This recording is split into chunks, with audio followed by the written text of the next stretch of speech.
நண்பர்களே, தரமான பர்னிச்சர் நியாயமான விலையில் வேண்டுமா? என்ன தலைப்புன்னு பார்க்குறீங்களா? ஆமாங்க. நான் சின்ன வயசில் 13 வயசில் சென்னைக்கு வரும்போது வண்ண கனவுகள் மட்டும்தான் இருந்துச்சு. அப்படியே சென்னையில் போனால் ஜாலியாக வாழலான்ட்டு, படிப்போ 6. சரி, எல்லோரும் அந்த கனவில் தான் வருவாங்க. ஆனால் வரும்போது என்னை மாதிரி நண்பர்களுக்கு இங்கே சென்னையில் பெரிய சொந்தம் இருக்கும், ஒரு தொழில் எப்படி பண்ணணும், தொழில் எப்படி கற்றுக்கணும்னு சொல்லி அனுப்புகிற பேரண்ட்ஸும் இருப்பாங்க. ஆனால் எனக்கு எங்கள் அம்மா அப்பா சொல்லி அனுப்பிச்சது, ஐயா மாடு மாதிரி கஷ்டப்படணும், மகாராஜா மாதிரி வாழணும். திருடன்னு பேர் வாங்கிட்டு மட்டும் ஊர் பக்கம் வந்துடாதீங்க, இந்த 2 எண்ணமும் என் மனசுக்குள்ள அந்த 13 வயசில் விதைக்கப்பட்டதுனால இப்போது ஒரு டாப்பிக்கே பேசுகிறோம். மாடு மாதிரி உழைக்கணும்.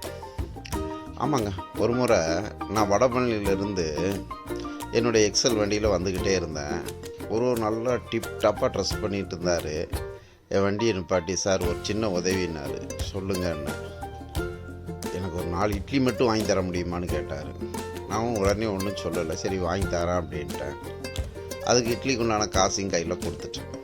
அவர் ஒன்றுமே சொல்லாமல் கொடுத்த உடனே அவர் என்னை பார்த்து நிப்பாட்டிட்டு, சார் நான் சினிமா ஆசையில் இங்கே மெட்ராஸுக்கு வந்தேன், ரொம்ப அலைஞ்சி கையில் இருந்த காசெல்லாம் காலி ஆகிட்டு இப்போ சாப்பாட்டுக்கே வழி இல்லாமல் நின்றுட்டுருக்கேன் அப்படின்னு உடனே என் மனசுக்குள்ள ஒரு சிரிப்பு வந்துச்சு.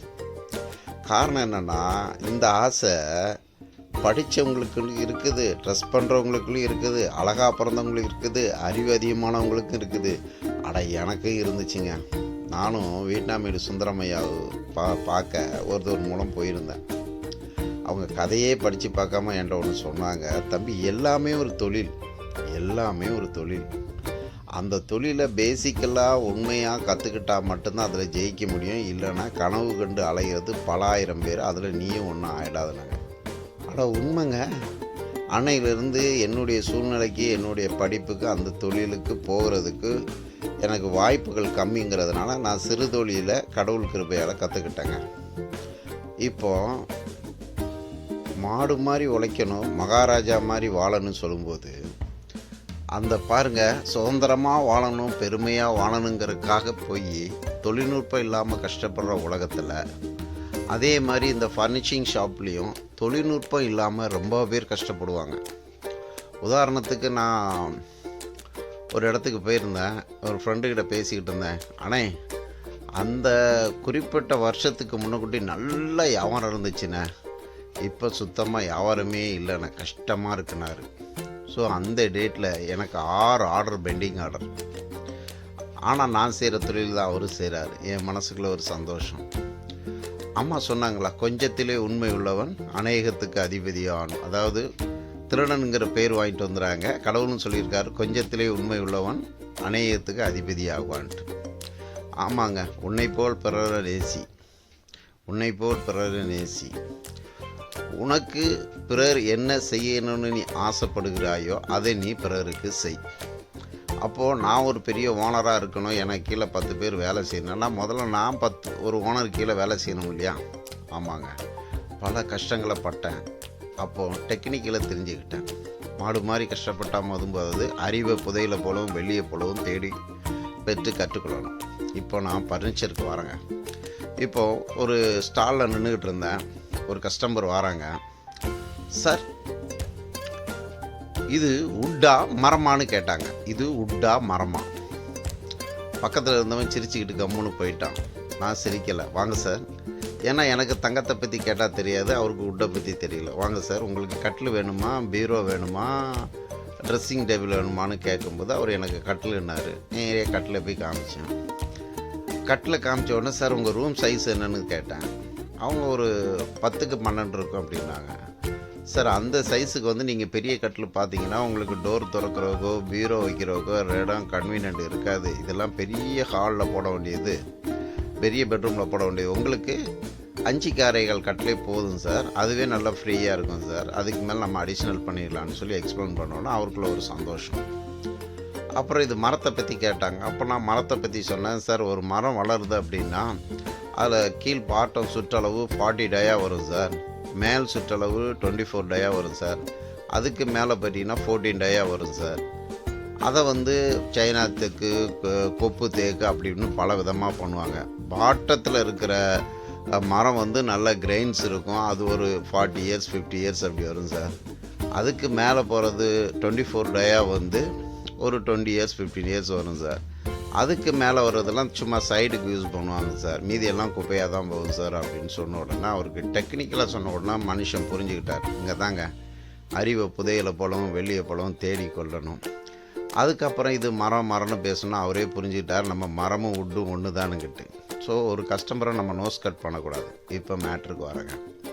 இப்போது நீங்கள் ஒரு நல்ல ஃபர்னிச்சர்ஸ் வாங்கினீங்கன்னா என்னுடைய நண்பர்களில் பல பேர் வாங்கணும், விற்கணும், இதில் என்ன பர்சன்டேஜ் கிடைக்கணும், என் கடையில் வியாபாரம் ஆகணும் அப்படின்ட்டு தான் இருப்பாங்களே தவிர வர்ற கஸ்டமருக்கு நல்ல பொருளை கொடுக்கணும், அவங்க நம்ம கடைக்கு விரும்பி வரணும், நல்ல பொருளை வாங்கணும்.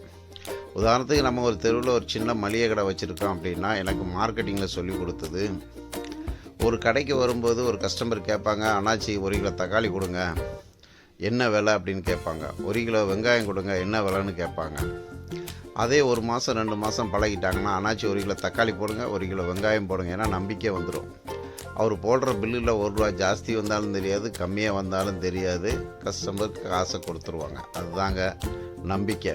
அப்போது நம்ம ஒரு கஸ்டமர்ஸுக்கு எந்த தொழிலையும் நம்பிக்கையாகவும் நாணயமாகவும் செய்யும்போது அது நம்மளுக்கு எப்போவுமே ஒரு வற்றாத ஜீவன் நதி மாதிரி வருமானத்தை தந்துக்கிட்டே இருக்குங்க. அதுதான் அம்மா சொன்னாங்க, மாடு மாதிரி உழைக்கணும், மகாராஜா மாதிரி வாழணும்,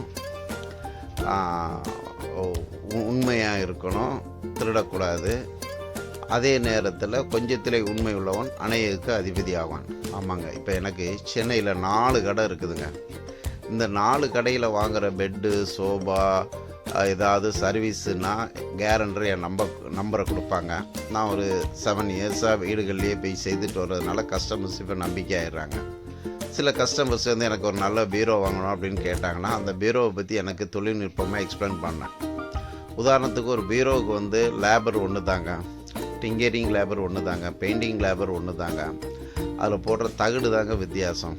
அதில் ஒரு பீரோவுக்கு வந்து ஒரு 40 கிலோ உள்ள ஒரு பீரோ செய்கிறோம், ஒரு 30 கிலோவில் ஒரு பீரோ செய்கிறோம், 20 கிலோவில் ஒரு பீரோ செய்கிறோம், 10 கிலோவில் ஒரு பீரோ செய்கிறோம்னா அந்த தகடு ரேட்டும் அந்த லேபர் ரேட்டும் கலந்து அதுக்கப்புறம் டிரான்ஸ்போர்ட்டும் மார்ஜின் வைக்கிறது தாங்க தொழில். அப்போது நீங்கள் உங்கள் பட்ஜெட்டுக்கு தக்கன ஒரு இந்த மாதிரி பீரோ வாங்கிட்டீங்கன்னா இந்த மாதிரி யூஸ் பண்ணலாம். நீங்கள் விலை கம்மியான ஒரு பீரோ வாங்கிட்டு அதில் வெயிட்டான பொருட்கள் வச்சிங்கன்னா அந்த தகடெல்லாம் வளைஞ்சி கிளைஞ்சி பெண்டாக போயிடும். ஸோ உங்களுக்கு ஒரு சாதாரண ஒரு பொம்மைங்க இந்த மாதிரி சில்லறை ஐட்டம்ஸ் தான் வைக்கணுன்னா அந்த பீரோ வாங்கிக்கிடலாம். ஓரளவு நம்ம வைக்கிற பொருட்கள் கொஞ்சம் வெயிட்டாக இருக்கும் அப்படின்னு சொன்னீங்கன்னா அந்த பொருட்களை வாங்கலாம். அப்போ அந்த வெயிட்டான பொருட்களை எந்த இடத்துல வைக்கணும், எப்படி லாக் பண்ணணும், எப்படி பண்ணணுங்கிறதெல்லாம் கொஞ்சம் எக்ஸ்பிளைன் சொல்லும்போது அவங்களுக்கு தொழில்நுட்பமாக சொல்லும்போது புரிஞ்சுக்கிடுது. அப்படியே நோ ஓப்பனுக்கு வந்தாங்கன்னா பல பேர் வீட்டில் நோ ஓப்பன் கட்லு, ட்ரெஸ்ஸிங் டேபிளு, ஆஃபீஸ் டேபிளு இதெல்லாம் பிஞ்சு கிடக்கும். இது ஏன் பிஞ்சுதுன்னா இந்த நோ ஓப்பனில் வந்து எல்லாமே ஸ்டார் ஸ்க்ரூ மூலம் டைட் பண்ணுவாங்க. இந்த ஸ்டார் ஸ்க்ரூங்க என்ன ஆகுனா இந்த வெயில் காலம் மழை காலம் வரும்போது மெட்டல் சுருங்குதுங்க இல்லையா, அந்த டைமில் லைட்டாக ஷேக் ஆகிடும். அப்போ அதை அவங்க டைட் பண்ண நாலேஜ் இல்லாமல் அதை அப்படியே பிச்சு போட்டு அதே வெறுத்து போயிடுவாங்க. அதை நல்லா ஸ்டார் ஸ்க்ரூ வச்சு டைட் பண்ணிக்கிடணும். சில டைமில் அது பிஞ்சு வரும், அதுக்கு கொஞ்சம் பேஸ்டிங் போட்டிங்கன்னா இதில் தீ பற்றினாலும் சீக்கிரத்தில் எரியாதுங்க, போஞ்சிக்கிட்டே இருக்கும், கரையான் பிடிக்காது, அதனால லைஃபும் நல்லாயிருக்கும். என்ன ஒரு எதிரி என்ன பார்த்தீங்கன்னா தண்ணி அதிகமாக ஊறிச்சினா மட்டும் அப்படியே அப்பளம் மாதிரி போயிடும். இது நல்ல பெனிஃபிட்டு. இன்றைக்கி இருக்கிற பட்ஜெட்டுக்கு ஃபாரஸ்ட்டு பிரச்சனை இருக்கிறதுனால அதுதான் நமக்கு நல்ல ஒரு ஃபினிஷிங்கான ஒரு கூட்ஸாக கிடச்சிருங்க. இப்படி டெக்னிக்கல் ரீதியாக பெட்டு, சோபா எல்லாமே நம்ம டெக்னிக்கலாக கற்றுக்கிட்டா தான் கஸ்டமருக்கு நல்ல பொருளை கொடுக்க முடியுங்க. ஆமாங்க, வேதம் சொல்லியிருக்கா, அறிவை புதையலை போலவும் வெள்ளியை போலவும் நாடி தேடி பெற்றுக்கொள்ளுங்கிறதுனால இந்த சோபா, பெட்டு, ஃபர்னிச்சர், பீரோ, கட்லு, மர சோபா எல்லாத்துலேயும் எனக்கு நல்ல அனுபவம் இருக்குதுங்க.